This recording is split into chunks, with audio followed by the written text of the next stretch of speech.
সোনামুড়া দিয়ে অবৈধভাবে প্রবেশ করা ৩ বাংলাদেশিকে আটক করল পূর্ব আগরতলা থানার পুলিশ। তারা আগরতলা রেল স্টেশনে গিয়েছিলেন পাঞ্জাব যাবে বলে। সেখানে রেল না পাওয়াতে তারা চন্দ্রপুর বাস স্ট্যান্ডে এসেছিলেন বাস দিয়ে যাবে বলে। তখনই গোপন খবরের ভিত্তিতে পূর্ব আগরতলা থানার পুলিশ তাদেরকে আটক করে। তাদের কাছ থেকে বাংলাদেশি টাকা ও ইন্ডিয়ান কিছু টাকা উদ্ধার হয়। অ্যাকচুয়ালি গতকালকে বিকাল ৩টা নাগাদ আমাদের থানার সাব ইন্সপেক্টর দিলীপ দাস মোবাইলে ছিল। তখনই একটা ইনফরমেশান আসে যে চন্দ্রপুর আইএসবিটিতে ৩জন লোক সন্দেহভাজন ঘোরাফেরা করছে। তো তাদের থেকে সন্দেহ হওয়াতে আমাদের ফোন করে সাথে সাথে আমরা পুলিশ অফিসার ওখানে পাঠাই। গিয়ে তাদের ৩জন লোককেই পায়। তাদের জিজ্ঞাসাবাদ করে তাদের নাম ঠিকানা তারা বলে।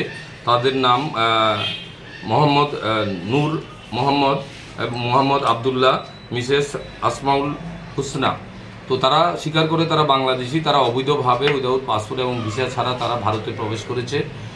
তারা গতকালকেই তারা সোনামুড়া কুমিল্লা বর্ডার এবং সোনামুড়া দিয়ে তারা প্রাইমারি ইন্টারভিউশন যেটা বলেছে ওই দিক দিয়ে তারা দালাল মারফত তারা এই দিক দিয়ে ক্রস করেছে।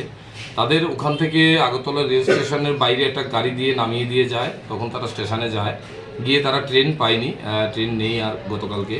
তখন তারা একটা অটো করে তারা চন্দ্রপুর আইএসবিটিতে চলে এসছে। কেউ বলেছে এখানে বাসে বাইরে যেতে পারবে। তখনই তাদের সন্দেহ হওয়াতে আমাদের কাছে খবর আসে। তো আমরা তাদের থানাতে নিয়ে আসি।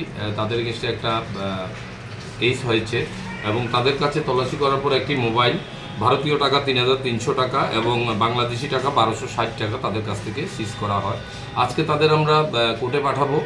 তাদের মধ্যে পুরুষ দুজনকে আমরা পুলিশ রিমান্ড চেয়েছি 3 দিনের।